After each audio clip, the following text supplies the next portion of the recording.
Mr. DeMille, nice to have you here. Well, thank you. You bet. I want to talk to you about something because actually we're doing a show, I think next Tuesday, and I'm going to trash your book on next Tuesday once mine comes out.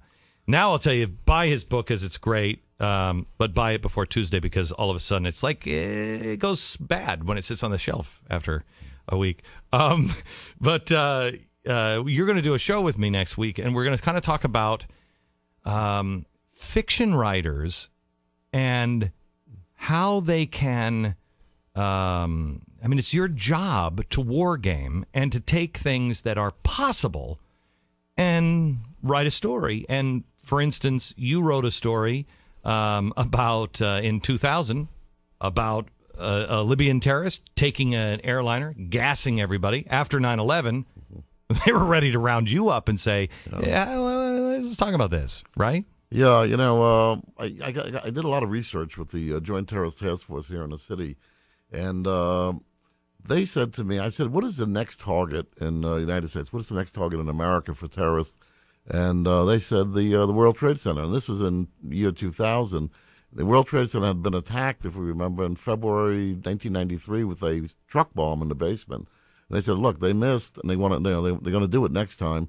And they said to me, and this is 18 months maybe before it happened, it will be Learjets full of explosives and gasoline flying into both towers with suicide bombers. You said that to them? No, they said this to me. The guy, and we were sitting in 26 Fed, where you know what it is, Glenn, looking at the World Trade Center. It was a year and a half before it happened.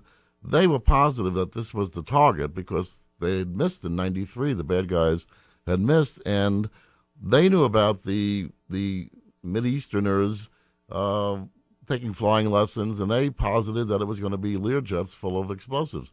Well, hang on just a second, Nelson. That doesn't help. That doesn't help me at all on the. I think our government is incompetent, but I don't think that our government was involved by any stretch of the imagination. But I mean, this shows that they knew specifically. They knew, and it's like anything else. The product is intelligence, and here's the product. What are you going to do with it? There was just nobody wanted to use that intelligence. The intelligence people gather it.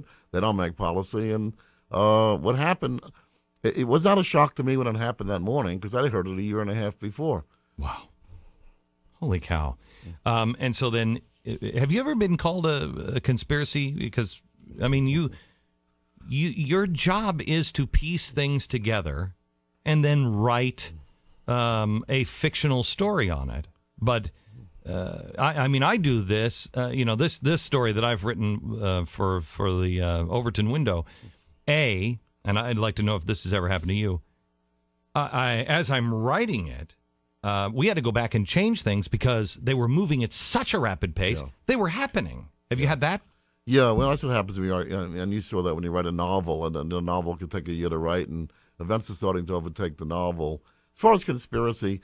You'd have to, and as you touched on before, you'd have to think that the government was competent enough to engage in a conspiracy.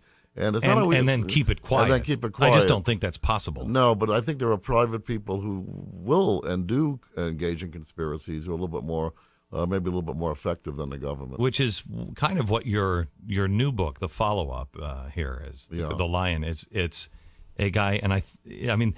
It's weird. We were just talking about this, and I said, what are we fighting? What are we doing over in Afghanistan and Iraq? What are we doing? I mean, they're now putting syringes infected with AIDS into these bombs. So when we go to find them, they either are infected by hitting the needle or they blow up, and now it's infected needles everywhere. And I said we should get bacon bombs. I mean, you should get a cloven hoof through the head if you're fighting against us. I'm just tired of it. You fight to win or you don't do it at all.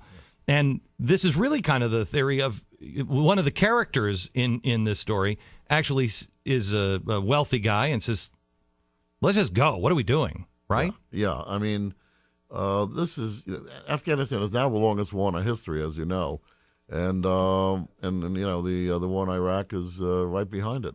And we're not there to win. I don't know what we're there for. And I served in Vietnam, Glenn, as you know, and I served in the same kind of war, this war without end almost. Mm-hmm. And you say, you want to do your duty, but you say, why am I here? Why am I here? I was there in 68, it was already the 5th year of the war. I mean, by that time, I thought, when I got drafted, geez, the war was going to be over before. And it went on till 73.